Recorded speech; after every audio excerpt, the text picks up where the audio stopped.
Recorded Books presents Bad River by Marc Cameron. Narrated by David Chandler. Waste no more time arguing what a good man should be. Be one. Marcus Aurelius. Prologue. The first bullet zipped through the fireweed just inches from Arliss Cutter's ear. His partner, Lola Te'Ariki, crouched low beside him, in the middle of an animated, one-sided conversation about her kid brother, who was telling her that if law enforcement didn't work out, he could always get her a gig dancing at Te Wara Nui on their home island. It was as good a time as any for a gunfight. The passing shot sounded like an angry wasp with a can opener, a quick, whirring buzz followed by a metallic thunk as it punched a hole in a rusted oil drum less than 5 feet to the left. Cutter and Lola rolled away from the sound toward a pile of deadfall to their right of their makeshift hide. Deputy United States Marshals, they'd been shot at before. 2 more rounds whirred overhead, absent the crack boom of supersonic bullets. "He's using a suppressor," Cutter hissed, his face pressed against the frosty ground. He'd let his binoculars fall against the strap around his neck, swapping them for the M4 carbine that lay beside him. Bullets continued to punch holes in the rusted drum, forcing Cutter and Lola to keep their heads down. Lola hooked a thumb over her shoulder. "They're coming from behind us." Cutter stayed flat on his belly, spinning 180 degrees, away from the vacant travel trailer they'd come here to check. Rifle to his cheek, he scanned the woodline through the red circle of his holographic sight. Brush and debris had been piled up on both sides of the road during its construction, giving their ambusher plenty of places to hide. Cutter directed his breath toward the ground. No reason to let this guy dial in on an exact position. The shooter wasn't quite so smart. Another shot clipped a willow branch to Cutter's left. Moments later, a cloud of vapor blossomed from a line of spruce trees across the gravel road. 2 quick shots, one on either side of the tree, would have found a target. But Cutter wasn't in the habit of killing something he couldn't see. For all he knew, this was some grandma who thought they were trespassing. If said grandma didn't stop shooting at him, though. Head down, Cutter worked through the details of a rudimentary plan while he scanned his surroundings.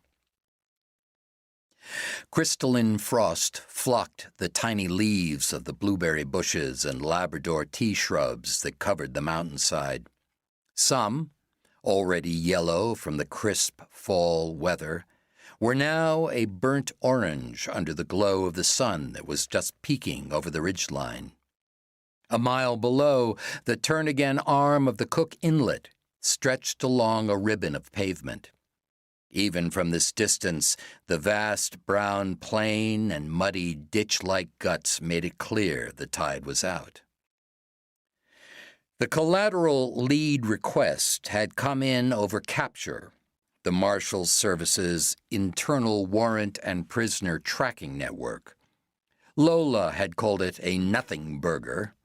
The lead, not the bad guy. From all accounts, Caldwell Vickers was 6 feet 5 inches of bearded gristle and guile, the kind of man who'd grown up seeing something he wanted and taking it. Cutter's grandfather had called such thinking right of way by tonnage and taught his grandsons to despise it. Vickers was wanted on state robbery and assault charges in both Idaho and Washington, but his federal warrant stemmed from a DEA case where he'd apparently been the muscle for a methamphetamine lab outside Yakima. The DEA had looked for him hard for a solid week after the initial raid. Then, having other cases to deal with, turned the fugitive hunt over to the Marshals Service. Eastern District of Washington deputies sent a list of possible associates to task forces and warrant squads in the respective areas, no matter how thin the connection.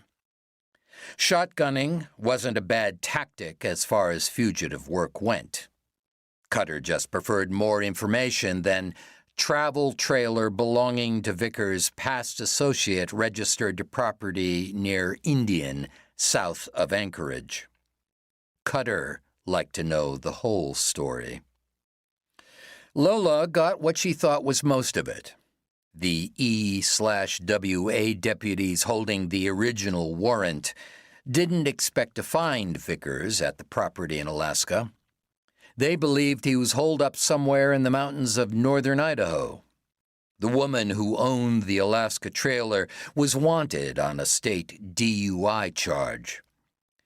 What the deputies hoped was that the Alaska Fugitive Task Force would find and leverage this woman into giving up information on Vickers' location. So far, that wasn't working out too well. Another bullet slithered through the brush. Cutter caught a flash of movement across the road. He snapped his fingers to get Lola's attention, then nodded toward the tree line. "I want you to put a couple of rounds into that biggest spruce while I move to the other side of this slash pile." "Unless I get a clear shot," Lola said. "Then I'm capping his ass." "No doubt," Cutter said, already walking his elbows over the brush, dragging his legs. Cover was virtually nil. Little more than blueberry bushes and willows, nothing that would stop a bullet. But concealment was good. He was able to settle into a low swale behind an overturned stump, giving himself and Lola roughly a 45-degree spread from the shooter. He gave a curt whistle to let her know he was ready, then aiming in with his M4, announced, "United States." To keep listening to this audiobook, I've left you a link in the description so you can do it, at no cost thanks to Audible's 30-day free trial.